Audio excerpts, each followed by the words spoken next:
Boys and girls, we are back again for another edition of a Truman Lake Fishing Intel Expert Roundtable. It is the November 2022 edition. We are days away from opening day of deer season for rifle. And I know a lot of folks are switching gears for that. A lot of our guides are as well. But we wanted to get this done and bring you some good fishing information ahead of deer season because a lot of us are going to be out in the woods, and for those of you that won't be, we got some good information for you. Before we get started, I want to say thank you as always to Anglers Port Marine for helping to make these possible, helping to support the website.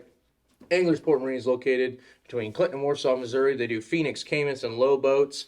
A couple of big things with Anglers Port Marine. First of all, they got a couple of seminars coming up for Lowrance, Garmin, and Humminbird Electronics. They just did one of them. I can't remember which one it was, but those are still available through the month of November, the next couple Saturdays.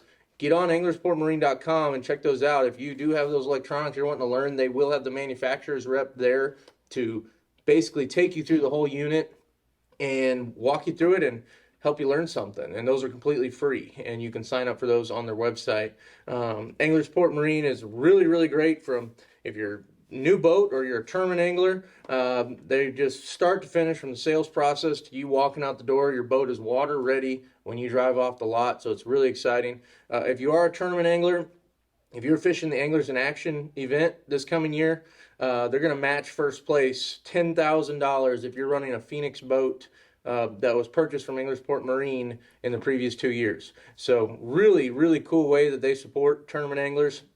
They've got a long list of tournaments that qualify. They also have the Anglers Port payout, $5,000 if you win a tournament of 60 boats or more. And they've got all the qualifying tournaments listed on their website, so you should check that out. Also, thanks to Nini's Italian Steakhouse as well for helping out with these videos and providing dinner for everybody. Big thing that Nini's does in the holiday season that you need to call in soon is that they do a lot of catering. They will make your turkey dinners for you. You can go pick it up and bring it right on home, ready to roll. Christmas, same way, all that stuff. Be sure to call them because they are booking up really, really fast, not only with catering events, but also being able to take orders for the holidays, and they do a ton of that. Really cool, great option, especially if you don't want to spend all the work. I mean, there's a lot of work goes into Thanksgiving and Christmas dinners and entertainment, and take that off your plate. Just call Nini's down in Warsaw, and you'll get that taken care of. So big thanks to them, and give them a shout. And with that, we're ready to talk some fishing. We're ready to talk some hunting. It is November 10th today as we record this. And by the time you guys see this posted, it'll be another day or so. But fishing continues to be quite good. We've had unseasonably warm weather for quite some time. Finally starting to get some rain. Thank goodness. But it really hasn't impacted the fishing a whole lot other than maybe delaying a little bit of the winter pattern taking effect. And but the crappie are biting, the hybrids and the white bass have been nuts up shallow. Bass fishing was pretty good here this past weekend with the Anglers in Action. Darren's going to talk a little bit more about that. And then the catfishing is going to turn on here before long with this weather drop we got coming. You know, here we've had 70, 80-degree days. I don't remember it being that warm this first half of November in a long time. And then it's going to be flip of a switch. 40s for high. 40s for the high, 20s in the low. Tomorrow is going to be quite cold. Opening day for deer season on Saturday is going to be quite cold as well. So what's going to be great for that is it's going to hopefully trigger some deer movement, but it should also trigger some fishing to get real good. We're going to talk about what to expect moving forward, but let's talk about what's been happening, and we're going to start with crappie. And Dylan, you've been out chasing those crappie around in between doing some farming and chasing some deer around. Tell me a little bit about what you've been seeing on the crappie pattern, and then after that we'll discuss kind of what to expect moving forward. I'm still fishing in the creeks. The creeks are just getting better and better. More fish moving in them. Staying in 12 foot of water more, 12 to 15 foot of water, 8 foot down. Just start in the mouth and start working your way back. Yeah. And catch all you want. Now, what is it about this time of year that gets them into the creeks? Is it just those shad, the little bit warmer water, those shad are starting to move into the creeks? The bait fish are moving in there. Yeah, and that's really all. It's as simple as that. Yeah, just follow the bait fish and you'll find fish. What are we seeing on water temperature here recently? I think yesterday I still had 56, 57. Well, that's probably going to drop like a That's rock in a hurry. I think it's been that for a month now. Yeah, yeah. But Lake yeah, lake level is still a foot and a half low. foot and a half. Yeah, and that's I know we've kind of talked about some reports recently. Darren, you'd kind of mentioned that you thought maybe that could potentially be the lake level, could be delaying fish getting up, doing their winter fall stuff. We just never have had low water sustained this long, Yeah. so we're not real sure. But the fish sure aren't doing what they usually do. Mm-hmm. By now, they're usually already in the back and thinking about moving back out. Mhm. They haven't even made it to the back Mm. yet. The bass, I know the bass. I'm not sure the bass are gonna move back. Yeah. They might not. They're still stuck on the main lake points, and it's and main lake points and main lake flats still on summertime stuff. Yeah. Super shallow. Well, it'll be interesting to see if they just skip it altogether when it goes from 70 to 30 in a Yeah. day. So you're getting back in the creeks, Dylan. What are you doing? Jigs? Are you doing minnows? What seems to be the best, most productive bait when you are dropping down in front of those fish? I was using minnows a lot. Now Bucksaw's closed, so you can't get minnows there at all. Or you got to go to Everhart's and get minnows the night before. And so last few times I've just taken jigs, and they've been biting jigs really good the last couple Really? of days. So Any been- particular color or kind of jig? just a shad pattern really, and even I had like an orange and silver and was catching them the other day pretty good. So Are you I think you get it in front of them now, and they're going to eat it. Yeah. They're starting to. Or to that it's- time. Yeah, it's to the point where you get something in front of them, they're going to eat it. Yeah. Are you finding on your jigs, are you doing the hair jigs or plastics or what are you doing? Well, I've just been using hair jigs. I know Kyler's been using a combination of both, mostly plastics, but like I said, I think you get something in front of them now and they're going to eat it. Is there a particular profile you really like as Just like a 2.5 inch baits. Okay. Well, we've been using 16th ounce head, an 8th ounce head. Okay. I don't know if it's getting really good. Are you running a weight above that like what Richard does with the minnows where he does the weight above? I do. I Okay. do. Especially with those 16ths or an ounce, it's easier for people that don't fish and can't drop straight down on. If they got to move left and right, that half ounce weights Yeah. gets it right in front of them. Yeah. A Now, lot easier. you said you kind of start at the creeks and at the mouth of the creek and move in. How far? I mean, you said 12 to 15 feet of water. So I guess however far you get back, when you start to get out of that and get Yeah. shallower, you want to maybe stop. And, Yeah, just work your way through it. A lot of these fish right now they're no more than halfway back. A lot of them are right in the mouth of it. Yesterday when we went 30 yards probably. We started in the mouth and went about 30 yards and had our 30. Oh my gosh. I went in, made a loop, and came right back Mhm. out. We caught 15 on the way in and caught 15 on the way back out, and we was done. So it was what, like a 2-hour trip maybe? Yeah, about a 2 hour Jeez. trip. That's pretty awesome. And so, do you feel like you caught pretty much every fish you dropped? If In you front of- if you made a good drop, and some of them, even if you didn't make a good drop, they'd chase it. Yeah. They wanted to chase it. So Really? it's getting where about every fish you see, if he's sitting there where you can get a jig on him, he's going to eat This it. is the best time to go practice. Mm. If you're not real good on your live scope, Mm-hmm. this is a great time to practice because they are real aggressive. Mhm. You get in the dead of summer, they get where They you do. got to get it right on them, and if you miss, it kind of puts them in alert mode, Right. and then they won't bite or react to it. But right now, this from now for probably the next 2 or 3 weeks, 4 weeks, Mhm. maybe even, heck, come into December. Maybe, yeah. Yeah. Maybe plumb until the end of the year. Depends on if we freeze up. Yeah. Mhm. But yeah, it just gets crazy. Yeah, it'll get Easy. good, especially if you get. I've been fishing up from Bucksaw. If you stay, closer to, especially in a little clearer water, even on the T-bow or down from Bucksaw a little bit where they can see that bait a lot further, them fish they'll chase it Yeah. quite a ways. Now, if you are towards the lower end, down towards Long Shoal, will those fish? Do you think they'll still be in that depth that you're talking, or they're going to be a little deeper? They'll be deeper. As you go towards the lower end of the lake, the water overall gets deeper, Mhm. so they'll be in a little deeper water. Yeah. Same thing. They're probably not going to be more than 12 foot down. Though. Yeah. What?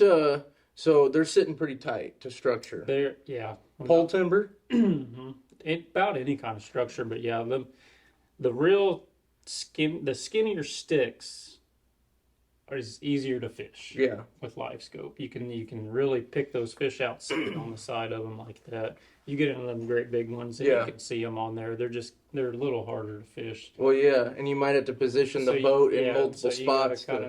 When you're using live scope, yeah, you kind of got to get the right angle on them. But the smaller sticks, like that big round or whatever, you can really see them fish and tell which side they're sitting on. So when you go in the good. creek, are you following the channel? I'm following the channel. And just follow the channel, fishing the edges of the channel.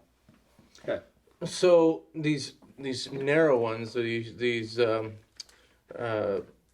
thin piece of pole timbers, are these submerged, or can you see the tops of them coming out? Most of them right now you can see. Okay. You can see about every. I mean, there's a lot of structure underneath the lake that you can't see, but I mean, you can see a bunch right now with the lake being 1.5 Yeah. long. So I guess if you don't have live scope, If you don't have live scope, take a 1/16 ounce jig or a minnow rig with a little weight. I wouldn't use a 1/2 ounce weight if I didn't have live scope. Something pretty small, 1/16 ounce, and just go real slow down them side of them trees, real slow, and then back up. I wouldn't go most of the time 10 foot. right? Have 10-foot pole, let out 10 foot of line, and just lower it down real slow and back up and go to the next tree. And would you dip it on multiple sides of the tree? I'd go on both sides of the tree, or 4 sides of it if I had to, kind of work it around it and keep going. Yeah. Now are they thumping it like pretty hard, like when they do bite, or They're starting to thump it hard now. yeah, Like I said, they're getting aggressive and they're biting about anything you drop in front of them. But Yeah. they're starting to thump it hard. yeah, Before, month and a half ago or so, they weren't so sure about it. Yeah. But now they're ready to eat. yeah? That's awesome. So the Grand Arm has been pretty good fishing. I mean, it's been good, and Yep.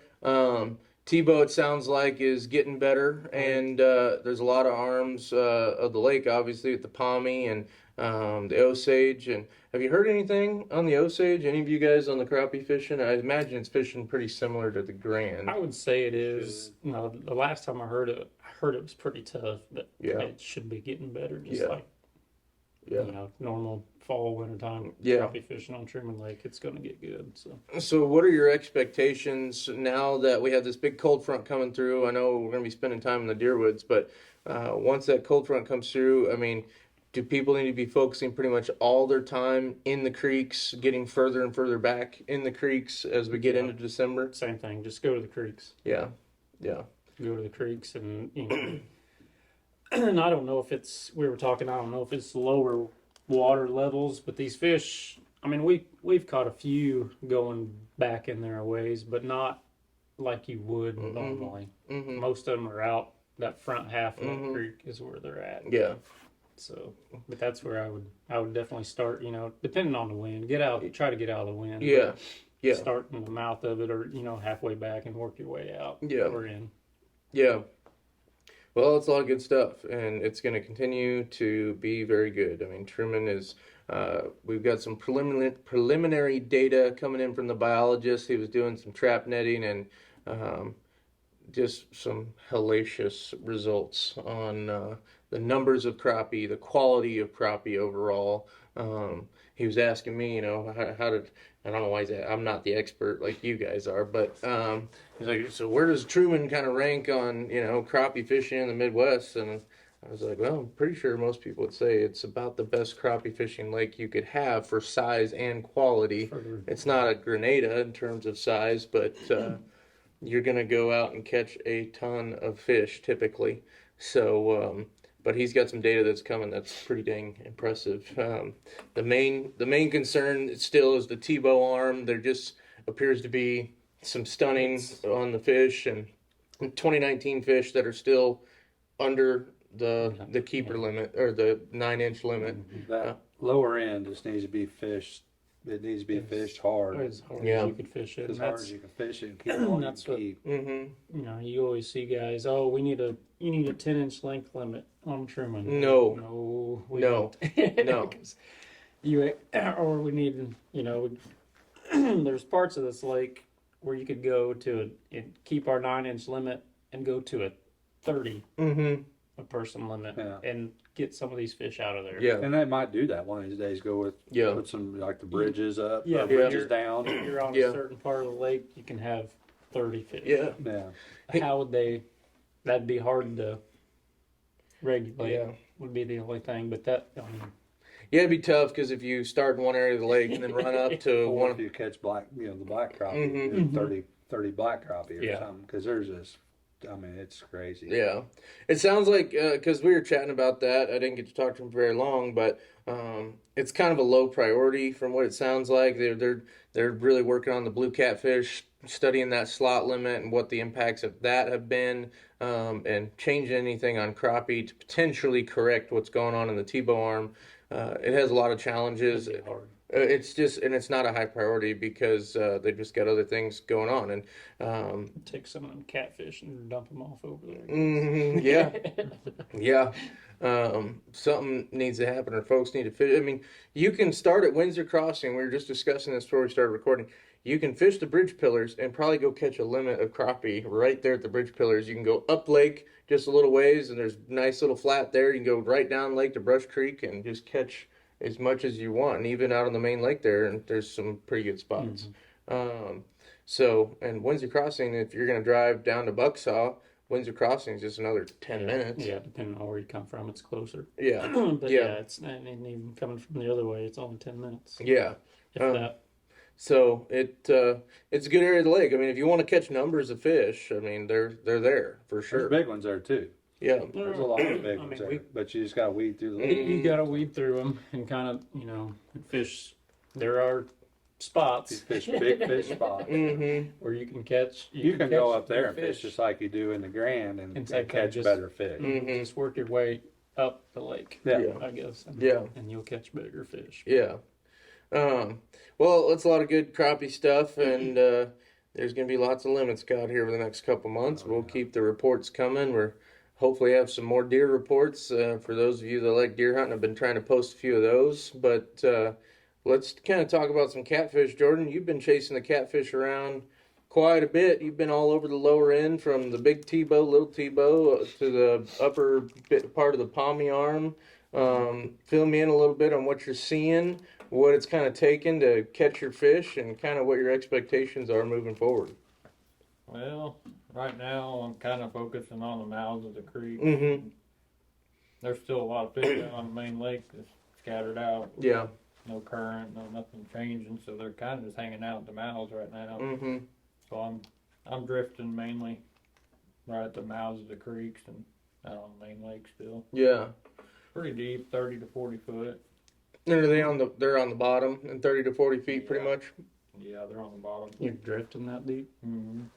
Now, when you say drifting, I know a lot of people know what that is, but what, if folks are wanting to learn about catching catfish, what do you mean by drifting? What's your rig looking like? What do you need to do that, effectively?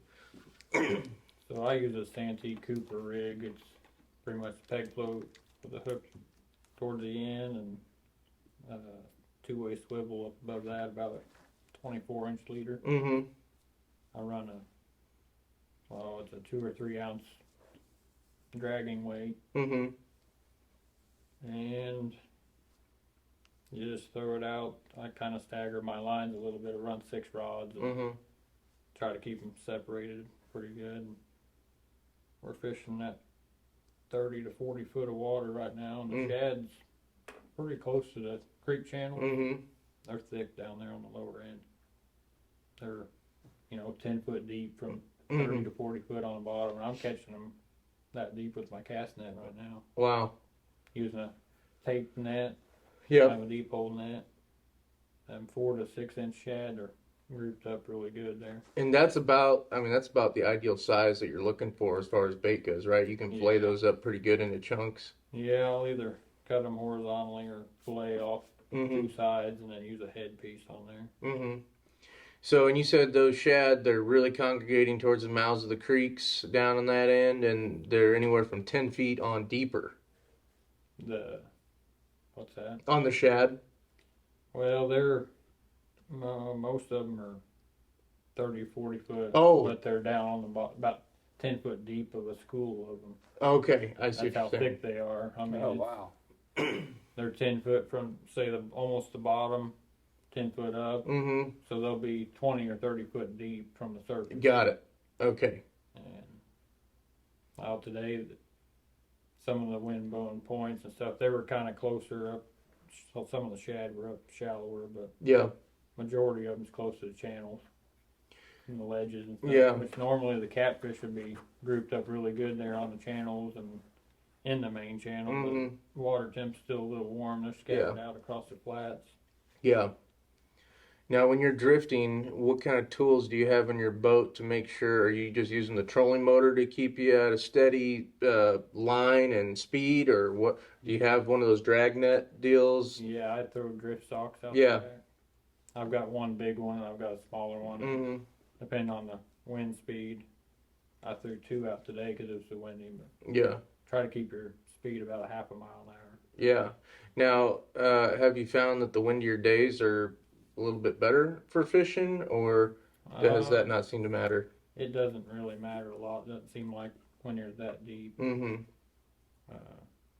Yesterday we had 2 limits in 3 hours, Yeah. and then today we had 2 limits, but some slots mixed in with them, so we didn't quite have our 2 limits. Mm-hmm. Some good quality fish today. Yeah. A little windier, but still kept their speed right around a half a mile an hour. Yeah. So you're getting a lot of good eaters and Yeah. getting some slots mixed in. On the creeks that you're fishing, is there anything, the ones that are productive, is there anything about them where for some reason they're sitting at that mouth? Is there something different about them that you can think of up top of your head, or it's just go start trying some of the creek mouths and Well, that's kind of where they're headed towards. mhm. The water temp on the lower end, it was 58.5 today. Yeah. So it's still pretty warm though. Yeah. They're just kind of staged up at the mouths right now. So when we get this big cool down and the temperature is theoretically probably going to drop 5-10 degrees in a hurry, I would think within the next 10 days, what do you expect the catfish to be doing at that point? How will you change strategy, if any? Well, I'll probably drift for another week or so Mm-hmm. until the water gets probably closer to 50, then I'll start anchoring up. Mm-hmm. Fish channel ledges and Mhm. main channel, creek channels and stuff. Yeah. All them fish that's been scattered out across those flats are going to start moving into the Mhm. channels. You think? Shad's all going to group a little thicker too. Yeah. You think you'll be fishing the same depth of water? Will you get any shallower at all?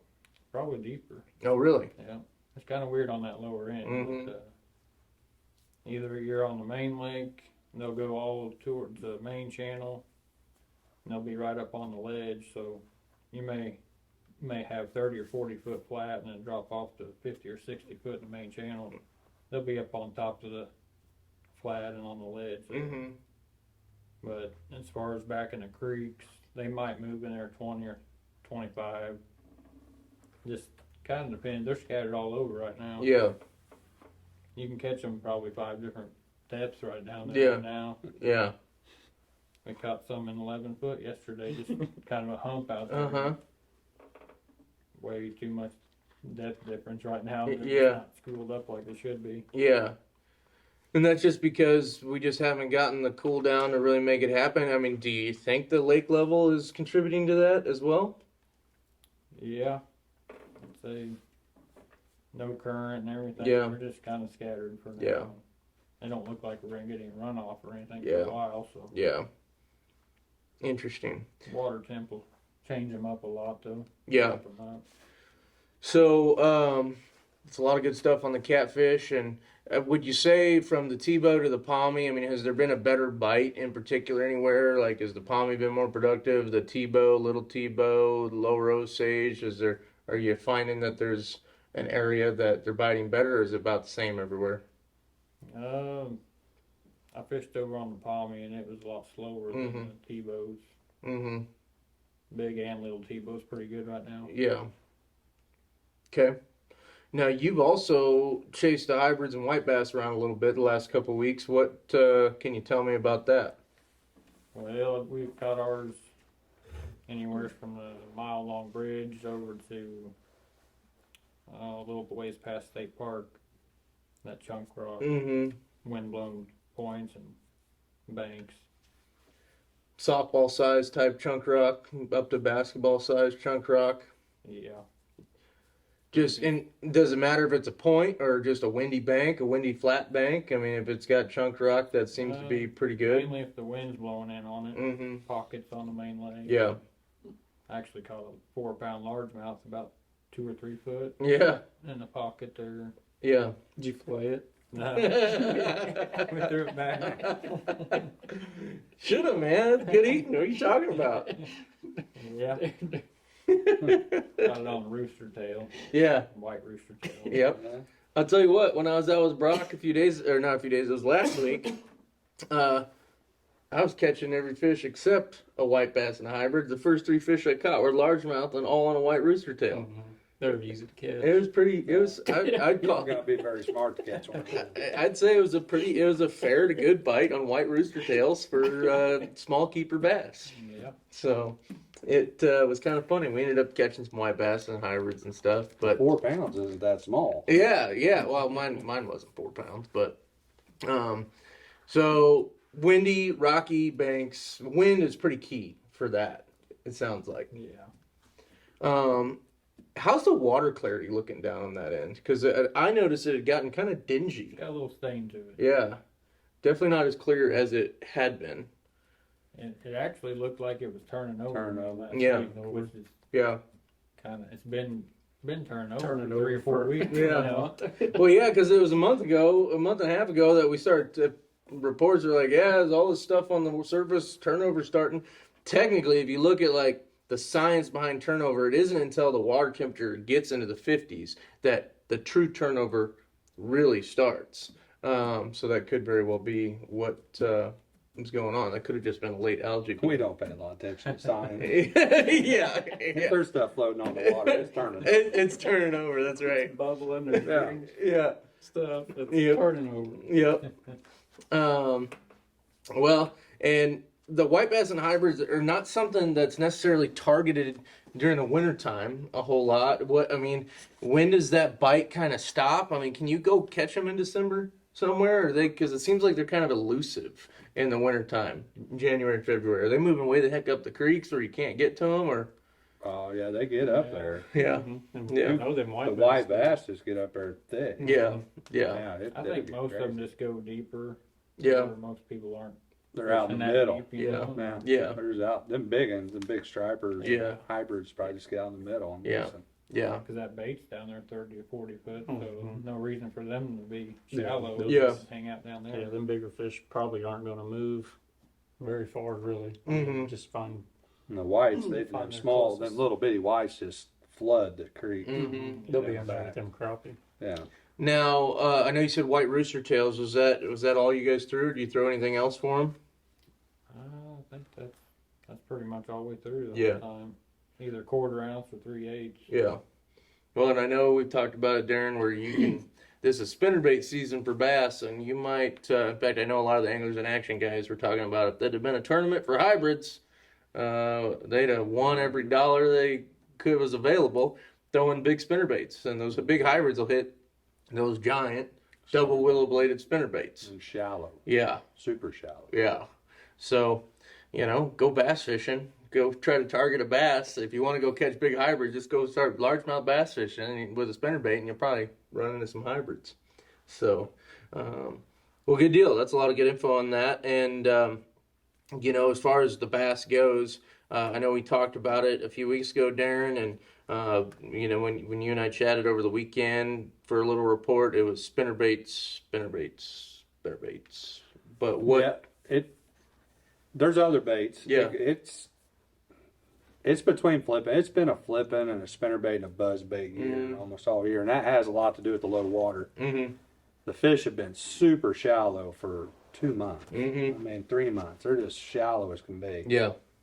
But I know an Anglers in Action this weekend. I visited with a few guys that fished it, and they done well.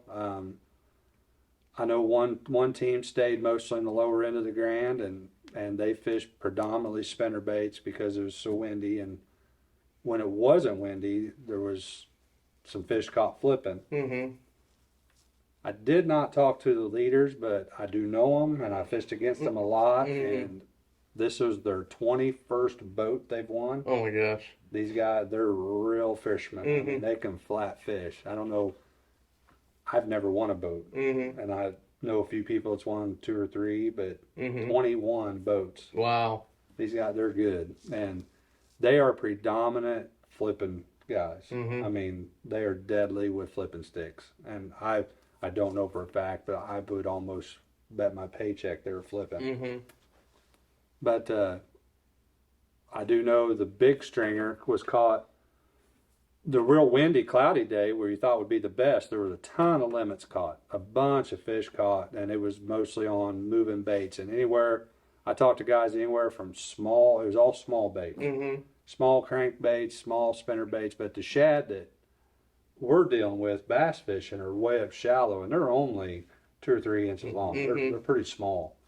And it's just, you're just matching the hatch where he's out fishing 4 or 5 inch shad. Yeah. He's using pretty big pieces. He's probably using bigger chunks of shad Yeah. than we're fishing. Right, like right. But that's what they caught him on was the 1.5 series square bills, small spinner baits, 3/8 spinner baits with the smaller number 3 blades, stuff like that was working. Now I talked to the guys that they ended up 4th, I believe, but they had 20.79 pounds the second day. Yeah.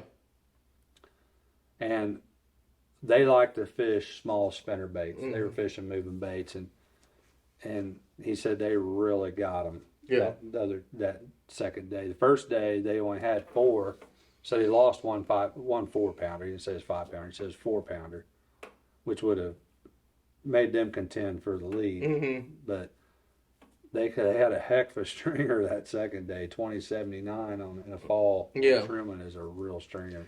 Did they mention, or did any of the people, were they getting back in the creeks way back in there, or were they staying on the main lake shallow stuff? Most of the people that done well were fishing main lake, mouths of the pockets, just like everybody else. They really weren't backing up. You could go in the backs and catch a ton of small fish and small keepers. Yeah. But the better fish were on the main lake flats like they've been for Mm-hmm. 2 months. I mean, they shouldn't be there. Yeah. They should be in the backs of them pockets, but they're just not. Yeah. They're not going back there. And I'm not sure they will. Yeah. The bass will probably move to the channel swings and bluff ends here before they move to the backs of the creeks. But yeah, there was anywhere from the Grand to the Palmy to Tebow. There was top 5 stringers caught in every arm. Wow. Even the Osage. Yeah. All 4 arms yielded the top 5 stringer. Wow. So they're biting everywhere. There's a lot of fish biting and they're really catching them. Biting good just in time for everybody to get the heck out the water for deer season. What, and that's the weird thing about Truman is it does, like, November can be a really good month, but Truman's not really known as a wintertime bass lake. When do you think, and it's very likely that we might not do another bass report for several more months until early spring because no one's really targeting them in the wintertime on Truman. Why is that? A lot of people crappie fishing. they go crappie fishing, Yeah. more or less, and they go to Lake the Ozarks. Yeah, in which the is a winter. really good winter 'Cause lake. it's hard to fish Lake the Ozarks all summer, but it's a really good fishery in the winter. But they crappie fish. I mean, Yeah. there's no bass tournaments hardly at all on the lake. Yeah. So there's really no reason to fish it. Yeah. There's people that bass fish it, but just not. I mean, I bet there isn't a dozen bass fish it a month. Yeah. But I did notice this year that there's a lot more 3-pound class fish caught this year than I've seen in a long time. That's got to be So- that 2019 flood age class. I would think. It has to be. I mean, that flood just helped the lake tremendously. And if they'll hold and stay, I mean, this lake's really going to be awesome next year for bass fishing. And hopefully it does, and some of these bigger tournaments come back. Yeah, because we had some big ones come this year. We had some big ones come back. Yeah. Yep, we did. So, it'd be great if Anglers in Action could maybe do another event up here, and it's a well-run organization and tournament trail. I'm trying to remember how many boats were in that. It was 100 plus. Anglers in Action. Yeah. I think there's 107 or something. Yeah, like it was that. like, yeah, Wasn't much over that. yeah, yeah. But these were all really good dudes that had qualified, and I forget what the payout was.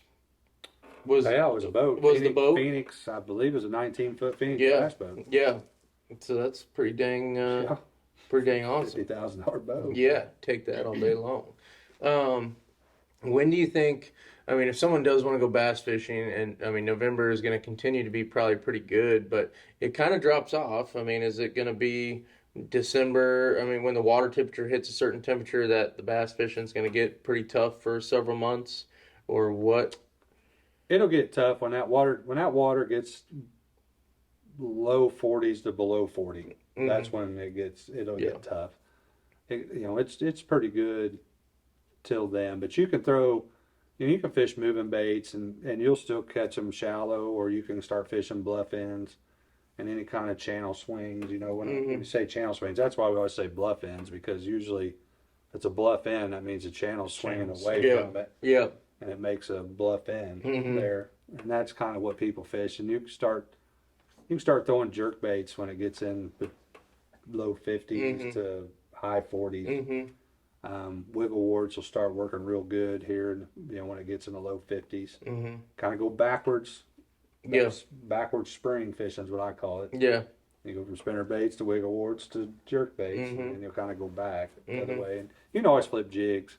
Jigs always work. Yeah. But that's kind of what you'll do. You'll start fishing jerk baits here before long. It'll be a couple more weeks. Yeah. But we're getting some cold weather. Yeah. Yeah. The bass won't. There's always bass shallow. Don't let me lie to you. You can always catch them, but the majority of them are going to move to the channel swings. Yeah. Yeah. Well, it's a lot of good stuff, and the other thing about this cold weather, duck season just opened this past weekend. There's been a lot of ducks on Truman Lake and some of the surrounding areas that are able to be hunted. I imagine there'll be pretty good migration here coming in the next couple of days. It's a big bunch moving in. Yeah. This today and tomorrow. Yeah. Especially with that north wind, they'll hit it and go. Yeah. So if you're into the duck hunting stuff, I'd be getting ready for it.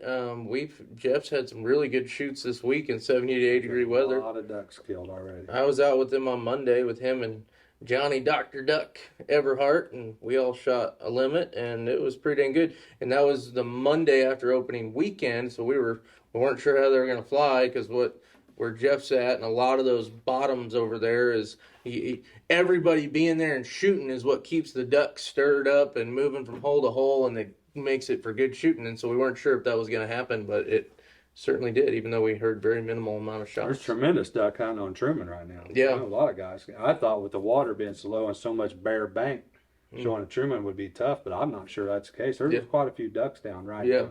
Yeah. Being early. Yeah. But that's one thing we'd probably ought to hit. Just be aware when you go out on the lake. It is duck season. This weekend, if you're on the lake, you might need your head checked, because there's going to be bullets flying everywhere, or wear your hard hat. Yeah, well, something, hell, you might almost need to be wearing Hunter Orange when you're on the boat. Yeah, I wouldn't go in creeks. We were talking about that earlier. I'd kind of stay out of the upper ends of the creeks and the rivers this weekend. Yeah. Because there's been a lot of people deer hunting the edge of the lake this year, because there is so much open area on the lake. Yeah. And well, and a lot of those upper ends of the lake, that's where some of your better access from coming in from the road is, where you can walk in and get to some good spots. And but during the week, you're going to be fine. And next weekend, just kind of let gun season get through. I mean, lower end, you're probably a little better off if you want to fish down in there. You probably won't get shot at too much.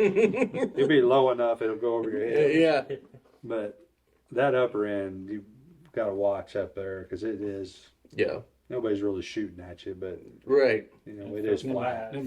Bullets can fly along. Well, yeah, and they're not. Yeah, that's right. And then you pull down there right in the middle of a duck spread, and somebody's duck hunting. Yeah. They get aggravated about that. Yeah. Well, yeah, yeah. You just kind of be aware. Mm-hmm. Yeah, there's a lot of different stakeholders in the outdoors. You got your duck hunters, deer hunters, your fishermen. A lot of different stakeholders that are all going to be out at the same time. So, which you just don't have that the rest of the year, and definitely something to be cognizant of. And in a boat, you're a little more mobile. Yeah, I mean, yeah. it'd be better to be the one moved. Yeah, yeah. Like taking a knife to a gunfight. Just remember, they got guns. You only got fishing poles. Right, right, exactly, exactly.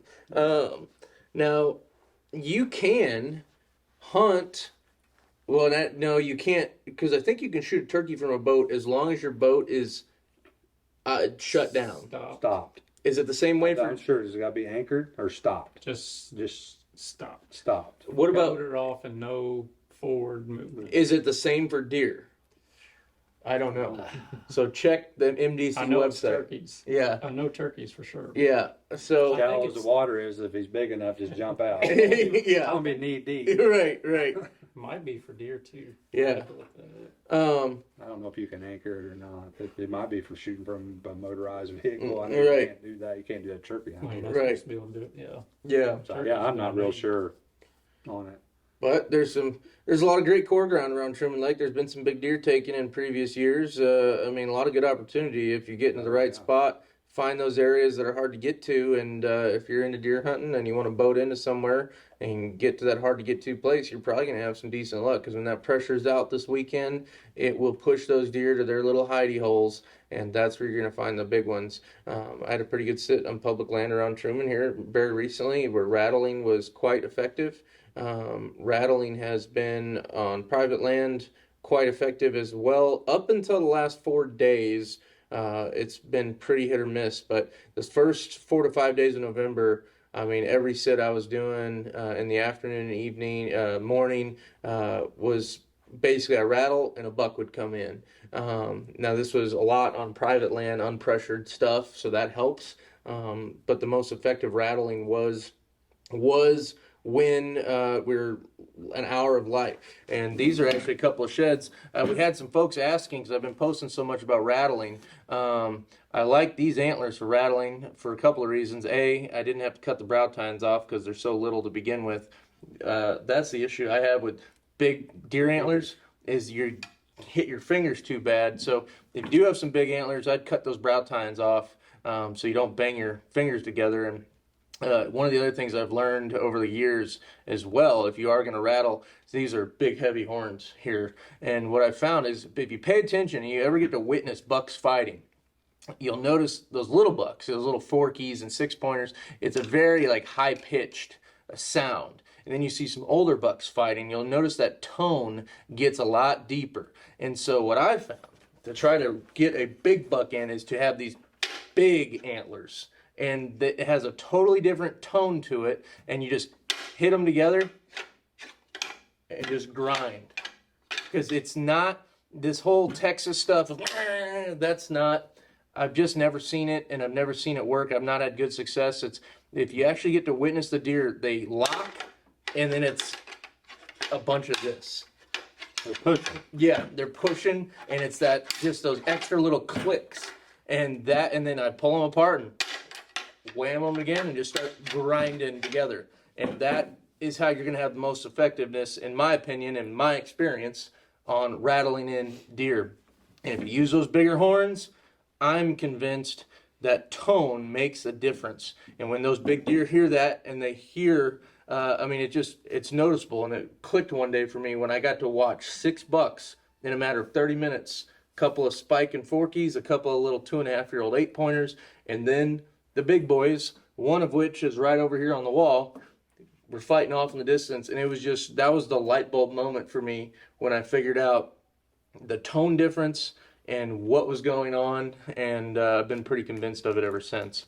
But rattling's probably, it's getting close to probably not being as effective. There are times, that day that I was just talking about, actually, you'd think, oh, that sounds like early November. It was January 4th when these bucks were fighting to beat the band.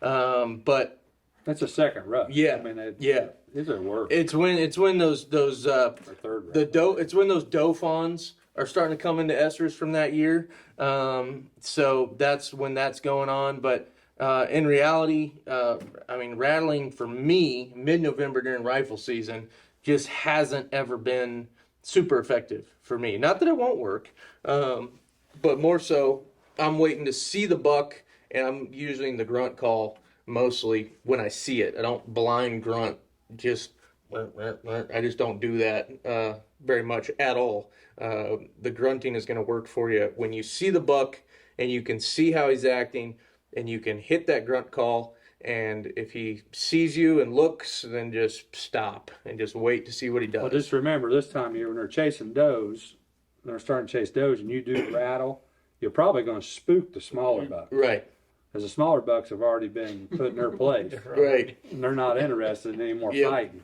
Yep. So it's really, it still work, but it's kind of toning out a little bit. Yeah. now. Yeah. But theoretically, we've had these 70, 80 degree days. You'd sure think with this little freaking light switch drop of the weather that opening day on Saturday is hopefully going to be pretty lights out. Probably a day you should consider sitting all day.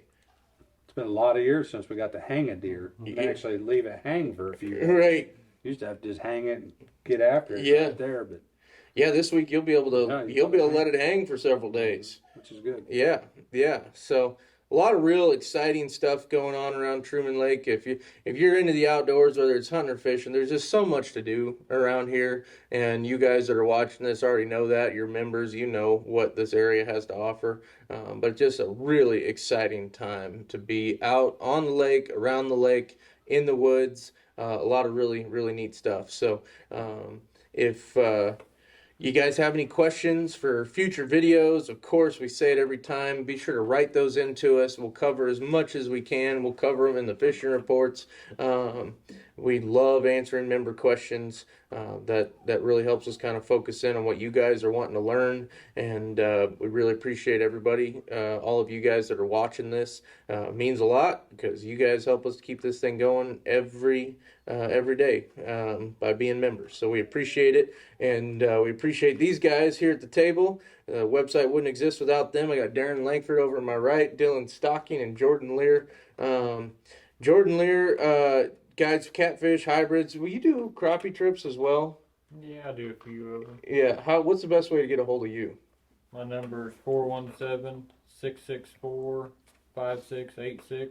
Now, what area? You're typically on the lower end, but you will go to the upper Yeah, ends. I'll fish all over the whole lake. Yeah. There's a lot of the older gentlemen that have guided for decades down in the lower end are kind of starting to slowly retire and aren't doing as many trips. And so guys like Jordan are going to be your best bet if you're wanting to learn, especially the lower end of the lake. He's a great dude to call. Was you talking about Richard Bowling, the old guy? The old man? No, he's still getting after it. He's still getting after it all these years, and he's a machine doing all those doubles that he does practically every single day. It's pretty hard to believe. It'd be great to figure out one day. He's guided for, I don't know, 20 some odd years. Pretty close to 30. And figure out the averages, because he pretty much goes out and gets a limit every trip for his clients. And just doing the math of how many trips, how many clients, and figuring out how many crappie, because it's got to be in the tens of thousands, if not hundreds. Oh, it's way more than tens of thousands. Hundreds of thousands of I'd say crappie more than that he has, caught for sure. But I'm talking like filleted, Oh, cleaned. It'd be hard to find someone who's cleaned more fish than him, I would say. But I don't know anybody who would want to. that's right. That's right. Dylan, what's the best way to get a hold of you to book a trip? 660-351-4904. 4904. And he's actually got some availability this weekend. He said was skipping. I think both of them were looking for extra guys. Yeah. 2 days. He said the deer hunting didn't interest him. My kids might be upset. But no, Dylan's great, and he'll get you on the fish. And so give him a call as well. And then, of course, Darren Langford, who's toying with the idea of doing some Doing some bass guiding, huh? I don't know about all that. I have a hard enough time finding 5 for myself. 5 for somebody else. But Well, don't forget, it's getting cold too. If you are done, or even if you do go, you better remember to trim your motor down, get that water drained out of your prop area there. You'll have some issues. And Yeah. if you are done, put some of that stay bill or something in your gas, because it's gas anymore. First of all, it's too expensive to pump out. And the second thing, it won't last very good with this ethanol in it. Yeah. So treat it and you'll be ready to go as soon as Yeah. you want to go again. Yeah. Speaking of banging up your fingers, look at that. That's what happened. When you slammed them together, I thought it'd been funny if he'd broken his finger. Yeah, no, but I gouged my Most finger. dangerous thing deer hunting is slamming horns together. Yep. So yeah, cut those brow tines off. You'll be good. Yeah. But anyway, thanks to these guys. Thanks to you guys for watching. We will be back again in December. And hey, if you enjoy these videos, we appreciate it. If you know someone who likes to fish Truman Lake, tell them about the website and about these videos. We want to keep growing. We've grown a ton here this past year, despite some tough economic conditions. I wasn't sure if folks would be wanting to buy a subscription or not, but we've just grown a ton, and we want to keep growing and keep bringing you guys great information. So we appreciate you spreading the word about Truman Lake Fishing Intel. And Hey, one more thing. These guys all donate them guide trips for these fun stuff. When are you going to donate a deer hunting trip? well, We kind of all like to know. we want to put our Where name do we in it. sign? yeah. I'm not the head Mahoney on the Mahoney farm, so it's something we'll have to get Mahoney Senior to approve. But hey, you never know. You never know. He might be in the holiday spirit here before long. Yeah. And maybe throw one of those up there. That'd be all right. So, but yeah, that would be quite something, wouldn't it? So we'll talk about it. Maybe not this year, but maybe for next year. We'll see. But anyway, thanks again, guys. We will look forward to catching you guys on the next one.